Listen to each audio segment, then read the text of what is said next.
my channel for another episode of Jchats. Now, before I go any further, I want to remind you, don't forget to comment and subscribe. And you know what? Click like. I'll appreciate that. Today on Jchats, we speak with Alexandra Stewart, one of TNT's incredible spoken word poets. At 18 years old, Alexandra Stewart was a finalist in the 2016 First Citizens Natural Poetry Slam, and this year she was the second place champion among poets of incredible talent. In 2016, she was selected to be part of the team that represented Trinidad and Tobago at the Brave New Voices Festival in Washington, D.C. Alexandra believes that spoken word poetry is a key way to impact youth and propel change. Alexandra is young, passionate, and looking forward to new artistic adventures. Today, we chat with Alexandra Stewart on Jchats. Hi guys, welcome to Jchats. I'm JD, and today on Jchats I have the lovely Alex Stewart. I call her Alex, alright, we'll go with that, yeah? One of TNT's leading spoken word artists in, just doing her thing locally, but I'm pretty sure soon we're going to hear about her doing many more internationally. So welcome to Jchats, nice to have you here. It's a pleasure to be here. Nice to see you again. Usually we connect via radio, but it's good to see you face to face. Yes. Alright, so how are you doing? I'm great. Nice. And how are you? I'm fine, I'm checking the style too. Yeah, but all of these fashions from back in the day is suddenly coming back, and I see that. So, who is Alex and why spoken word? Tell us about that. Well, I am Alex. I'm spoken word because I think it's just the way of expression that I found, you know. I think as people go through their lives, they find different ways to express themselves. Some people, they're not fortunate enough to find that. But I was fortunate to find poetry when I was very young and spoken word in like the last 3 years or so. And I think apart from it being beneficial to me, it's a good way for people who can't speak to get that opportunity, for me to give them that opportunity. You started off pretty young inside of, you know, loving the love of poetry and all that. But tell us, when was that first spoken word piece delivered? Maybe to the general public. Whether even if, you know what, even if it started at home, performing for mommy, but when was that first, when did you do that first piece? Well, I remember my mom had sent me a link to this spoken word by Sarah K, I think, and I just fell in love with it. I was like, wow, what is this spoken poetry? I like it a lot because like it's different from poetry being read aloud. It's something completely different to that, you know. And then I heard about you we speak, so I was like, okay, wow, this is interesting. And around that time, a lot of my friends were like getting into relationships and stuff, and it sort of stemmed from, I knew someone that the relationship stemmed from low self-esteem really, so it's more like a form of validation. And I feel like that hurt me a lot for her. So I ended up writing a poem about that. It started off just as a means of expression, as a way of saying, hey, you know, you don't have to find validation that way. And that was my first spoken word. It was called Beautiful Girl, and I performed it at You We Speak, and I think I was about 15 at the time. So that was a few years ago. A few years ago. So since then to now, what would you say has been that journey? How has that journey been from 15 to 19. To 19, what I heard yes. to say. Alright, to 19 in terms of your journey with the spoken word. Well, I think after that first You We Speak, the whole spoken word community really embraced me then, because I met a whole host of people from the Two Cents movement and stuff who just sort of brought me into the fold and like encouraged me to, you know, continue with the craft. And since then I entered the school competition. Actually, the day I went to enter for the school competition, I accidentally found myself entering into Braces, which is the competition for adults. I didn't intend to be there, but there I was, and I was like, wow, okay, I made it to the semis that year. So I was like, wow, this is interesting. So since then I've been entering competitions every year. I place every year for these intercalls. I think I placed 3rd and 2nd some years. And well, this year I placed 2nd in the finals for Citizens National Poetry Slam. So we're calling some names here, but tell us about that. Most recently was... I think that experience, it was, wow, that was something different. I think it was good for me because it was a new level for my growth. Because I'd had this bad habit of procrastinating poems the night before, you know, you're writing under pressure. But for that final, I really wanted to spend time crafting the piece and like working on it in advance. So I got a lot of help from my mom and my aunt to kind of get me disciplined with my poetry, you know, to take it seriously and realize that, hey, this art takes dedication, this takes time.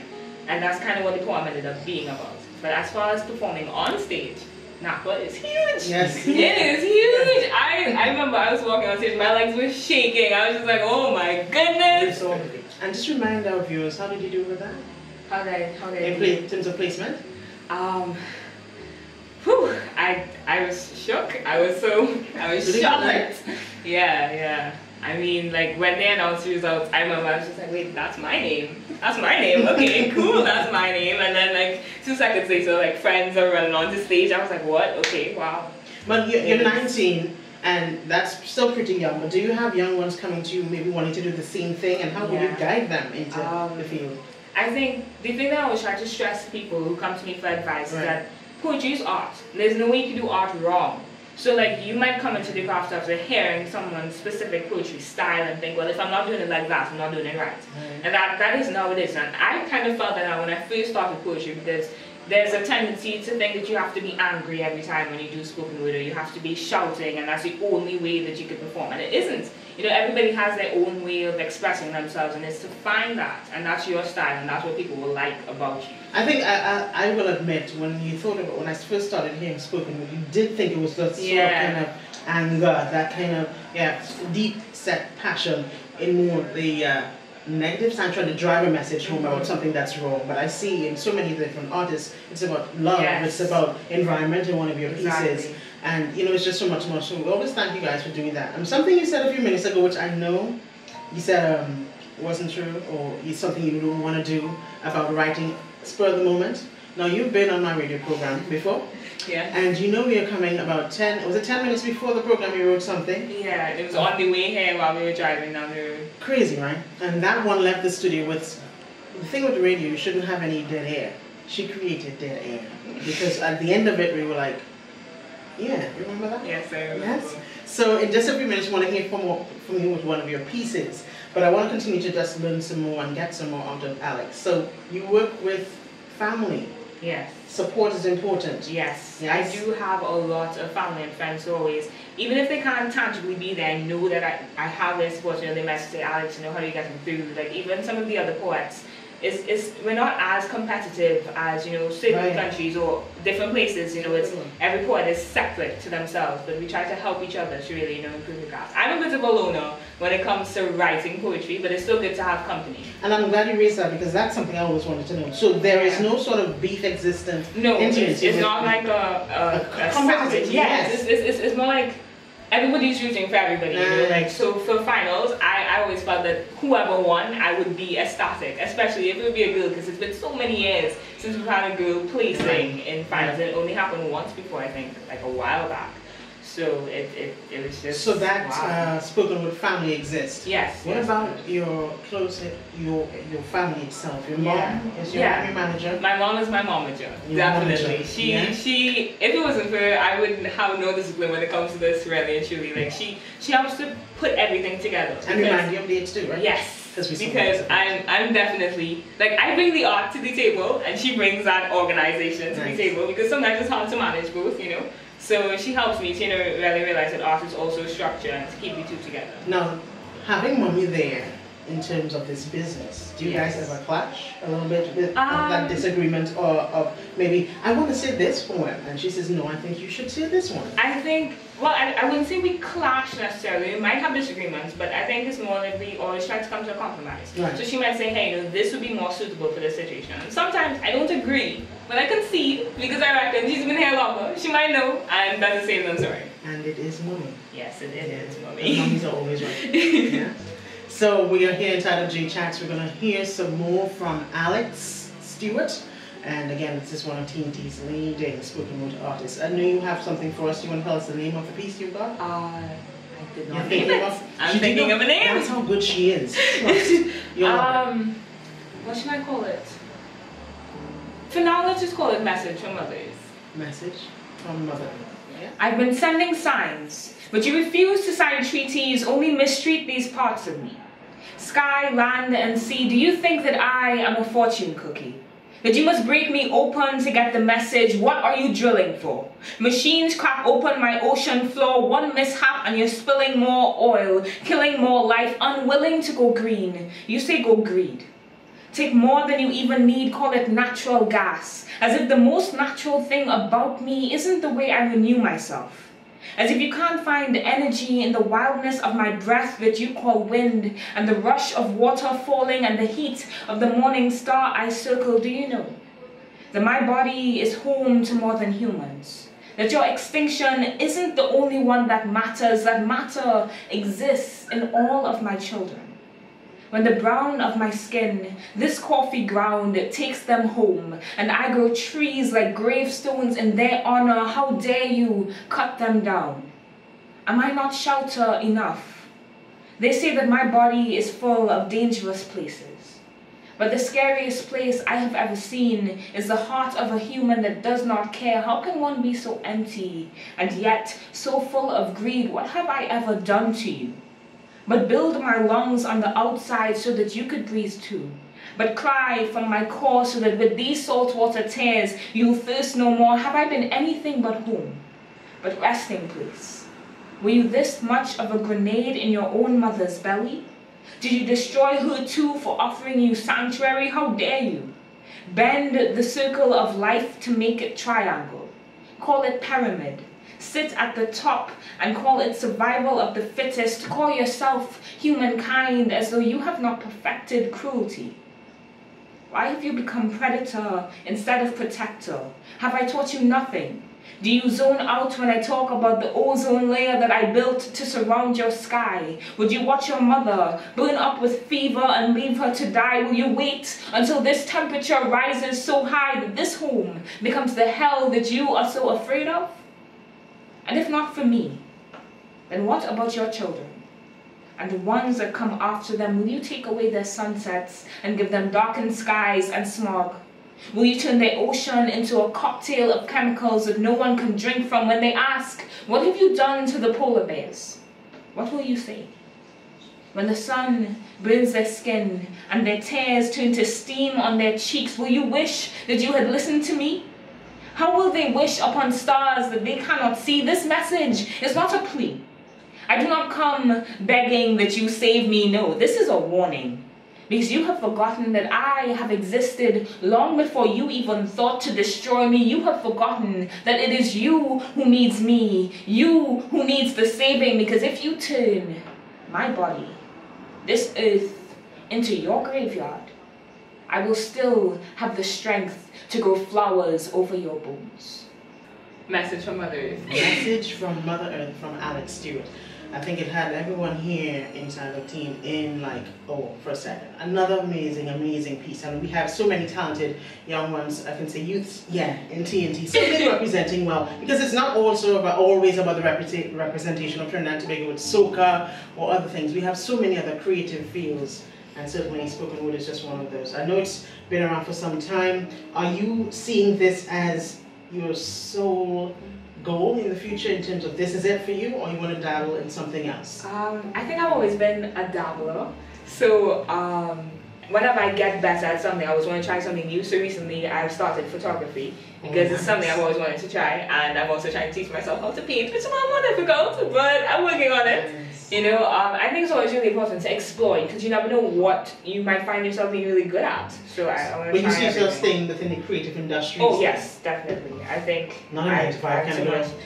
Just the thought of a 9 to 5 is a little scary for me. But I think if you find your right 9 to 5, maybe a creative 9 to 5, that could be good. Yeah, you can make that creative field 9 to 5. I think that even if I do have a 9 to 5 job, I'm still 24/7 poetry. I think that spoken word really has the potential to go places, and I mean it's even now it's become more international. Even from Trinidad, like last year, I went with a team to Brave New Voices. It's an international spoken word competition, and we represented Trinidad there. So we're already moving out of the country, and I think as we go through the Caribbean, it could really be a huge industry. As you speak about moving through the Caribbean, where can we see you next over the next few months? Okay, well I do have to attend True Talk No Lie. They're having a show at Big Black Box that's coming up soon, as well as I'm supposed to be having my own show pretty soon. I'm not sure where else you might find me popping up at gigs, maybe a youth speak here or there. And I also want to try to do some outreach in the community as well.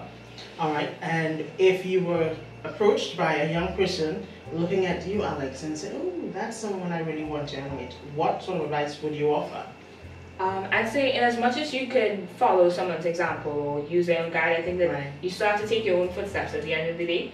And to just really, when you try something, chances are you won't succeed the first time, but to keep trying, because you don't know how many tries after you will make that success. And I think sometimes it feels risky, so, you know, especially to go on a stage for the first time and, you know, put yourself out there, but it's definitely worth it. It's worth taking the risk. So just dive in. Social media, the way to go. Yes. Well, it is what it is right now. How can we connect with Alex on your platforms? Okay, well, my Instagram is at Talk to the Fro. I'm not wearing it now, but I usually do have a pretty huge afro, which people recognize me with.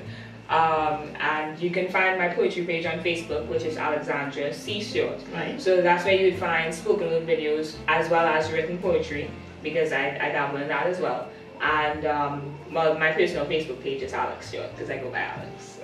All right, any final words before I put that hot question to you? Because we've got a list of 50 questions and you've got to choose one. But any final words you want to share with our viewers before we wrap up? I just want to say that if you are thinking about doing spoken word or poetry or any art really, stop thinking and just do it. I mean, you'll spend your whole life thinking and wishing that you do. There's this riddle. I want to ask it to you. There's a riddle. So yes, I'm going to put you on this one. Okay. There are 5 frogs sitting on a log. Yes. Yes. 4 of them decide to jump off the log. Yes. How many frogs are left on the log? 1. That's what people think. But you see, they decided to do it, but they didn't actually jump. All 5 of them are still there. So you might decide or think about dabbling in an art, but it's really just to do it. Just dive in and do the thing. Just do the thing. I like that. Yes. Thanks for doing that. You're welcome. All right, so we have 30 questions I usually like to surprise my guests with. Yes. Not all 30 questions you answer at this point, but you got to choose a number from 1 to 30, and I will ask that question connected to the number. So my favorite number right now is 24. So I'm 24. going to go with that. Let me see, and you're going to answer as truthfully as you can. No, yes. This one is simple.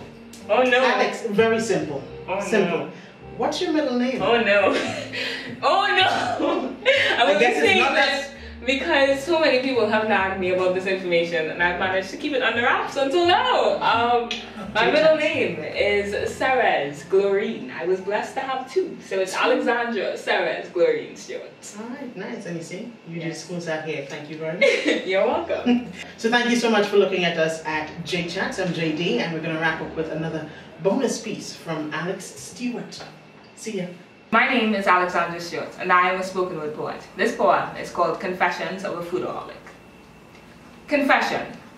If you ask me on a dinner date, the answer is my stomach talking. And my stomach always says yes. Confession. If you are expecting me to order a salad, you are sadly mistaken.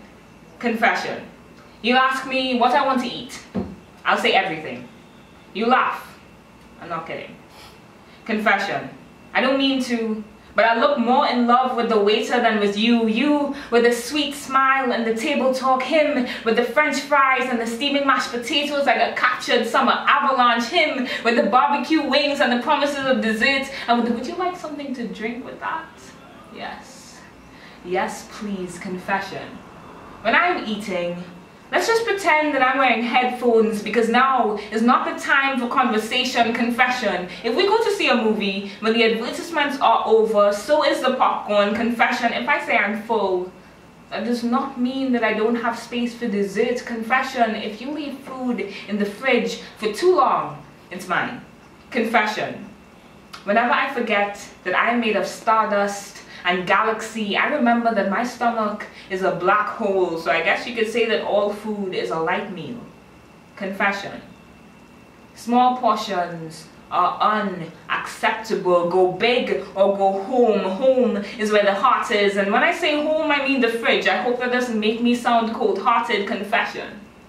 I don't do double dates. I do double dates. Nothing better than bara, chana, sweet sauce, and slight pepper. Confession. No one knows how to feed me like my mother, but you're welcome to try. Confession. The man that I marry will have big hands to help me carry the groceries. Confession. I think falling in love feels like the fullness after Sunday lunch. Confession. I hope he says my name like it tastes like soul food on his tongue. Confession. 3 words, 8 letters. Say it and I'm yours. not I love you, I've got food. Confession, I forgot to finish this poem because I got hungry. No matter the project you embark on, having a team is vital. So I'm going to say thank you very much to the team members here at Jchats. You've got Nikita Henry, owner of Patriotic TT, local creative videographer DeAndre Wilson, Devon Leonard at Arc Media Limited, Daniil Trotman, makeup artist and owner of T-Zone Makeup Artistry, not forgetting the folks here at Spa Nail Lounge. Thank you so much for your involvement.